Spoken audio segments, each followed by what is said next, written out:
Anda kembali bersama kami dalam IDX Precision Closing. Ya pemirsa, pandemi virus corona memiliki dampak paling tinggi di kehidupan saat ini, terutama pada sektor ekonomi, di mana pada kuartal ketiga tahun 2020 Indonesia dipastikan akan mengalami resesi.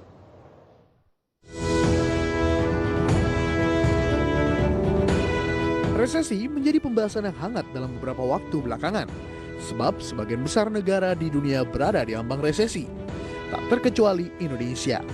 Indonesia segera menyusul negara-negara masuk jurang resesi akibat perekonomian mereka dihajar pandemi COVID-19. Jika resesi benar terjadi, artinya perekonomian akan mengalami penurunan. Biasanya ditandai dengan penurunan GDP dan penurunan indikator aktivitas ekonomi lainnya.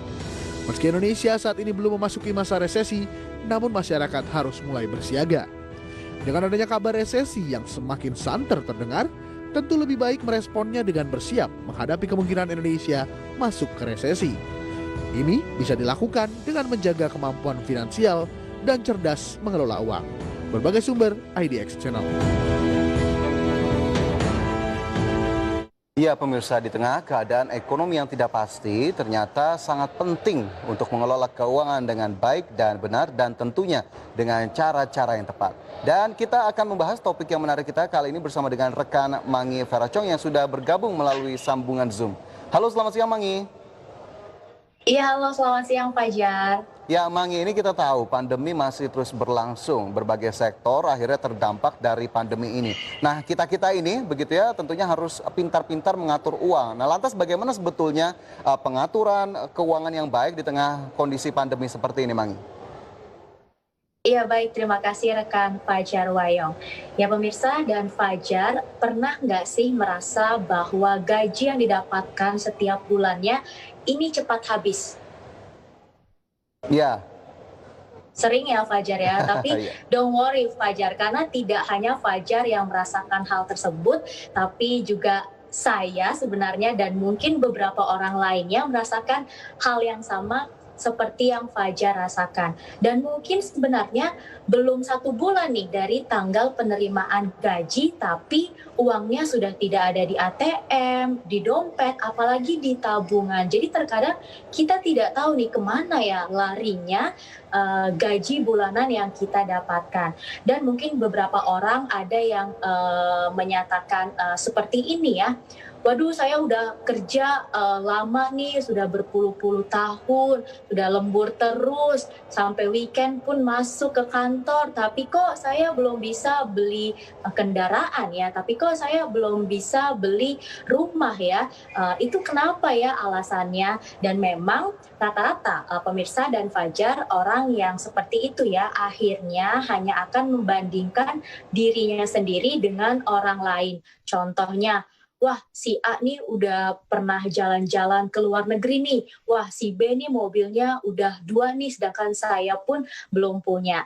Nah, padahal seharusnya orang tersebut ya bukan membandingkan dirinya dengan orang lain, tetapi lebih tepatnya harus mengkoreksi apa yang salah dengan dirinya selama ini. Apakah mungkin selama ini orang tersebut boros, lalu tidak memiliki pengelolaan keuangan yang baik. Dan ini berdasarkan data yang saya dapatkan ya Fajar dan pemirsa, hasil riset yang saya lakukan. Memang masyarakat Indonesia ini bisa dikatakan sebagai masyarakat yang konsumtif dan juga boros, apalagi milenial saat ini juga dicap boros begitu. Dan mungkin pemirsa dan Fajar tahu nggak kira-kira kemana ya gaji bulanan yang didapatkan oleh masyarakat atau milenial ini sebenarnya larinya kemana sih, sampai terkadang ini kok habis ya, kok nggak ada ya gajinya, kira-kira kemana tuh Fajar? Kalau dari saya sih pastinya kebutuhan bulanan, Mangi, itu sudah tidak bisa kita tinggalkan. Kemudian cicilan-cicilan tentunya yang memang akhirnya tidak terasa, ya gajinya sudah menghilang begitu saja. Nah, baik, dan memang mungkin sebagian gaji yang kita dapatkan ini memang dialokasikan untuk kebutuhan hidup sehari-hari ya. Tapi ada satu penelitian lagi Fajar yang menyatakan ya bahwa milenial ini gajinya habis ini untuk nongkrong di kafe loh Fajar. Karena nongkrong di kafe ini merupakan salah satu bentuk dari pengakuan diri ya bagi orang-orang sekitar. Jadi kebanyakan milenial nongkrong di kafe ini sebenarnya bukan hanya untuk makan, untuk minum, tapi lebih untuk agar dirinya dianggap kekinian oleh lingkungan sekitar. Di mana beberapa waktu lalu saya juga sempat menyampaikan bahwa kedai kopi ya saat ini tidak hanya menjual kopi namun juga menjual suasana. Nah, hal tersebut juga ternyata dimanfaatkan oleh pelaku usaha atau para pebisnis kafe, restoran dan juga rumah makan untuk menyulap tempatnya agar menarik ya, untuk menarik minat pengunjung yang akhirnya milenial atau masyarakat datang ke tempat tersebut ya, hanya untuk berfoto lalu upload di sosial media agar dapat likes yang banyak dan agar diakui oleh lingkungan sekitar. Kalau Fajar sendiri suka nongkrong ke kafe nggak? Coffee shop kayaknya itu Coffee shop, ya. jadi sesuatu yang sering kita datangi ya, dan biasanya tuh pasti 100.000 aja minimal pasti habis tuh Mangi.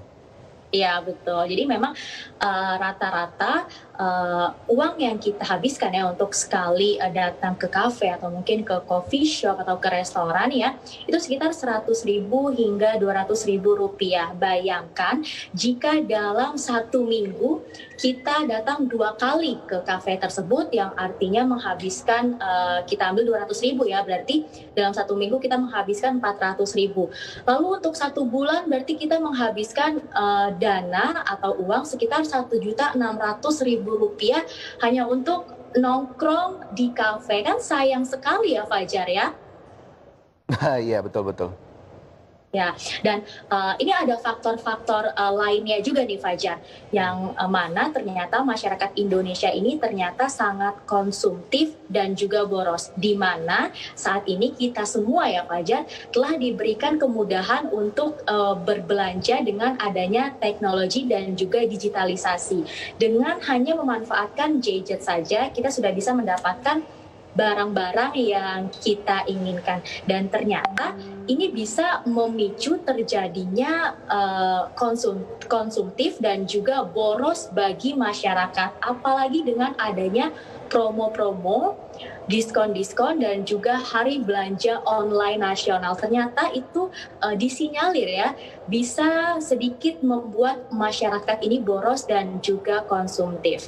Lalu faktor selanjutnya nih Fajar, ternyata masyarakat Indonesia ini juga sangat menyukai gadget terbaru dan gadget yang mahal, karena masyarakat Indonesia berpikiran bahwa dengan memiliki gadget yang bagus, maka akan bisa untuk memainkan sosial medianya juga akan lebih canggih seperti itu ya. Bahkan ada kejadian ya, ini ada satu produk gadget ya, di mana produknya ini bahkan belum launching di Indonesia, tapi sudah banyak orang yang rela antri, rela pergi ke luar negeri untuk mendapatkan produk tersebut, hanya demi mendapatkan gadget terbaru agar dibilang up to date. Lalu mungkin Fajar tahu nggak faktor-faktor lainnya atau kemana aja sih uang milenial atau gaji milenial ini habis dalam bulanan? Kalau saya sih sepertinya cukup setuju tadi ya dengan kemudahan gadget, belanja online itu sepertinya semakin sering, terutama promo-promo yang banyak sekali didengungkan atau diberikan. Sepertinya tidak terasa itu 50.000, 100.000 atau bahkan lebih akhirnya harus habis karena belanja online. Jadi saya juga agak bingung, ini teknologi akhirnya membawa kita kepada keborosan atau memang salah personalnya masing-masing, Mangi? Iya betul, jadi memang tadi ya secara tidak langsung ini hadirnya digitalisasi seperti e-commerce, marketplace itu apabila kita tidak bisa mengontrol dengan baik, ini bisa berakibat adanya atau terjadinya keborosan. Lalu faktor lainnya Fajar, kemana sih sebenarnya gaji milenial, gaji bulanan milenial ini larinya tuh kemana sebenarnya? Salah satunya adalah untuk traveling Fajar, di mana saat ini traveling sudah menjadi gaya hidup milenial dan juga masyarakat ya, dan milenial ini lebih memilih untuk mendapatkan pengalaman dibandingkan untuk berinvestasi ataupun menabung. Nah, ini sebenarnya kita tidak melarang ya milenial ataupun masyarakat jika ingin traveling atau pergi, tapi dengan syarat sudah memiliki tabungan atau sudah berinvestasi dan juga memiliki dana yang cukup. Jadi tidak memaksakan begitu. Dan memang selain itu Fajar dan pemirsa ya, masyarakat Indonesia ini bisa dikatakan tentang pengelolaan keuangannya ini masih kurang baik atau kurang tepat, dan terkadang beberapa masyarakat ini juga belum bisa atau belum mengatur perencanaan keuangan dengan baik, seperti yang dinyatakan oleh beberapa masyarakat dalam pernyataan berikut ini.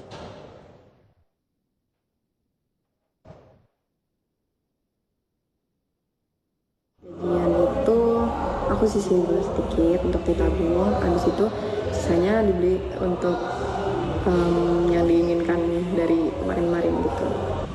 Rencana keuangan pernah punya waktu awal-awal, tapi makin kesini lagi keteteran aja. Kalau aku rasa sih belum tepat sih, karena belum konsisten dalam mengelola keuangannya, apalagi sekarang kadang ngerencanain, kadang enggak gitu, jadi lagi keteteran banget sih.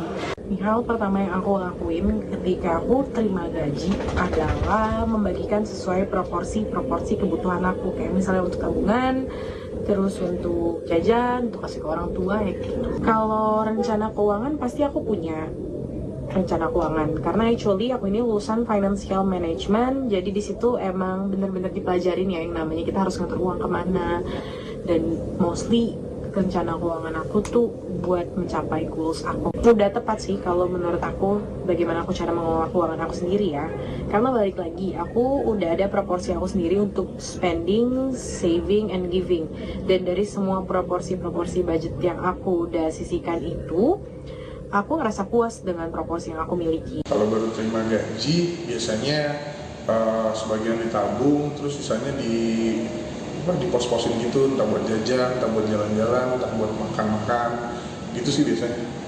Udah punya perencanaan keuangan gak sih? Belum sih, selama ini cuma yang dilakukan ya cuma di pos-posin aja duitnya, kayak buat kebutuhannya dipisahin, yang buat penting, yang nggak penting gitu paling. Sudah masa tepat dalam mengelola keuangan? Untuk saat ini tepat sih, karena belum ada kebutuhan yang khusus gitu kan, karena masih ya kebutuhannya kayak cuma. Ya Pak Ja, ternyata dari 3 orang yang diwawancarai, hanya 1 yang telah memiliki perencanaan keuangan, sedangkan 2 lainnya ya, meskipun telah melakukan alokasi dari gaji yang didapatkan, contohnya untuk menabung atau untuk memenuhi kebutuhan hidup sehari-hari, namun sayangnya tidak memiliki perencanaan keuangan di setiap bulannya, di mana akan dikhawatirkan ke depannya ya, jika tidak memiliki perencanaan keuangan yang baik, ini dalam pengaturan keuangannya itu akan tidak stabil. Jadi jika orang tidak memiliki perencanaan keuangan, orang tersebut tidak akan tahu bagaimana dan kemana uangnya dihabiskan. Dan bahkan ada beberapa orang yang memang memiliki gaji yang besar, tapi hanya dihabiskan untuk berfoya-foya. Namun ada juga yang segelintir orang yang gajinya tidak terlalu besar lah ya, namun memiliki perencanaan keuangan yang baik setiap bulannya, hingga bisa hidup tentram dan juga nyaman. Nah, untuk Fajar sendiri dan pemirsa, memiliki perencanaan keuangan nggak di setiap bulannya? Kalau saya sih pasti Mangi ada minimal 10% minimal ya. Ini boleh lebih, boleh sampai 20% itu harus di save atau di invest. Selebihnya itu bisa kita pakai begitu ya untuk kebutuhan sehari-hari, kemudian juga untuk sekedar beli kopi begitu. Tapi memang harus ada alokasi-alokasi yang saya pastikan tidak boleh digunakan dan itu harus masuk ke akun investasi. Betul, jadi memang pentingnya memiliki perencanaan keuangan ini agar kita bisa lebih stabil ya dalam mengelola keuangan. Nah, ini saya ingin memberikan gambaran sedikit tentang perencanaan keuangan, di mana kita ambil contoh gaji dengan Rp4.200.000 per bulannya ya, yaitu UMR Jakarta, di mana dari nilai Rp4.200.000 ini sekitar 40% itu harus dialokasikan ya untuk kebutuhan hidup sehari-hari ya, baik itu untuk makan, minum, dan juga transportasi. Lalu 30% dari 4.200.000 ini harus dialokasikan untuk cicilan produktif. Contohnya jika seseorang ingin membeli rumah, membeli kendaraan, itu bisa memanfaatkan skema cicilan ya, dan 30% dari gajinya yang didapatkan per bulan ini bisa dialokasikan untuk cicilan produktif. Itu sekitar 1.260.000 jika memang gajinya 4.200.000 tadi ya. Lalu 40% sudah dialokasikan untuk kebutuhan hidup sehari-hari, 30% sudah dialokasikan untuk cicilan produktif.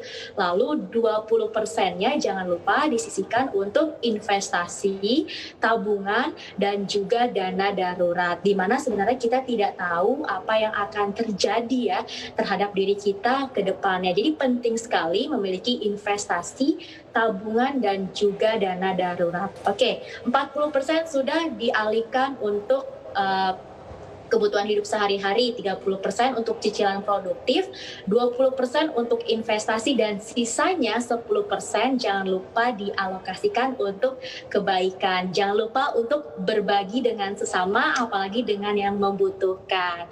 Nah, selain memiliki perencanaan keuangan yang baik ya Fajar dan pemirsa, kira-kira apa lagi nih hal-hal yang bisa kita lakukan agar gaji yang kita dapatkan per bulannya ini tidak cepat habis? Sepertinya gaya hidup hemat, kemudian tidak terlalu berlebihan dalam membeli sesuatu, utamakan yang dibutuhkan, itu menjadi sangat penting, Mangi, untuk bisa kemudian gaya keuangan kita begitu ya bisa lebih sehat, jadi hemat dan secukupnya sepertinya.